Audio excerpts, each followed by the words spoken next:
महाभारत का युद्ध समाप्त हो चुका था। कौरवों का विनाश चारों ओर गूंज रहा था।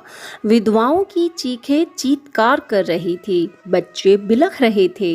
इसी दौरान कृष्ण सभा में धृतराष्ट्र से मिलने पहुंचते हैं और पांडव भी साथ ही होते हैं। मौका था युधिष्ठिर के राज्याभिषेक का, लेकिन बीच में ही गांधारी टूटे हृदय के साथ सभा में आती है और कहती है, वासुदेव को क्यों सम्मान दिया जा रहा है? वासुदेव का तो कोई अधिकार ही नहीं है सम्मान पाने का। इस पर धृतराष्ट्र कहते हैं कि वासुदेव का अधिकार सबसे अधिक है।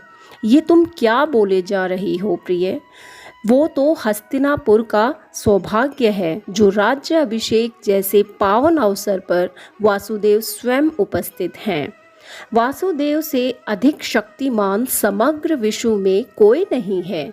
इस पर गांधारी कहती है, मानती हूँ कि वासुदेव नहीं होते तो पांडु पुत्रों की विजय नहीं हुई होती, ये युद्ध भी नहीं होता। जानती हूँ मैं इनकी शक्तियों को और इनके चमत्कारों को। मानती हूँ कि दूत सभा में द्रौपदी की मर्यादा का भी वासुदेव ने ही ध्यान किया था, किंतु इतनी शक्ति होते हुए भी क्यों ये युद्ध होने दिया वासुदेव? इतने छल, इतने कपट, इतना अन्याय क्यों होने दिया? सुनो वासुदेव, एक माँ के टूटे हृदय के तांडव को देखो, चुप ना रहो। हम सब जब तुम्हारे हाथों की ही कठपुतलियां हैं तो क्यों इतना भयानक नृत्य करवाया तुमने हम सब से? कुरुक्षेत्र की भूमि पर सबसे बड़ा अधर्म तुमने किया है वासुदेव। तुमने, अतएव तुम ही दंड के अधिकारी हो।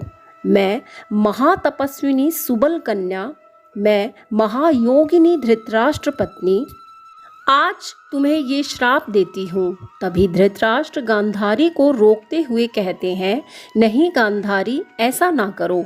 अर्जुन भी कहता है, नहीं राजमाता, ऐसा नहीं करना।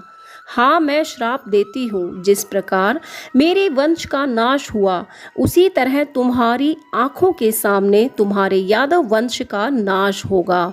जिस प्रकार मेरा नगर दुख में डूबा हुआ है, उसी प्रकार तुम्हारा नगर भी समुद्र में डूब जाएगा।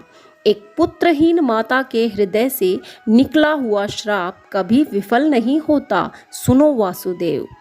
ऐसा कहते हुए माता गांधारी फूट फूट कर रोने लगती है और ज़मीन पर गिर जाती है। ये एक टूटे हुए हृदय की माँ की चीत्कार है जो वो अगर चाहे तब भी नहीं रोक पाती।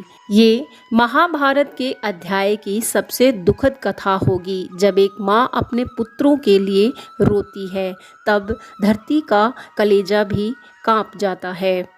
तो ये थी माता गांधारी के वो शब्द जिसने आगे चलकर यादव वंश को विनाश कर दिया था।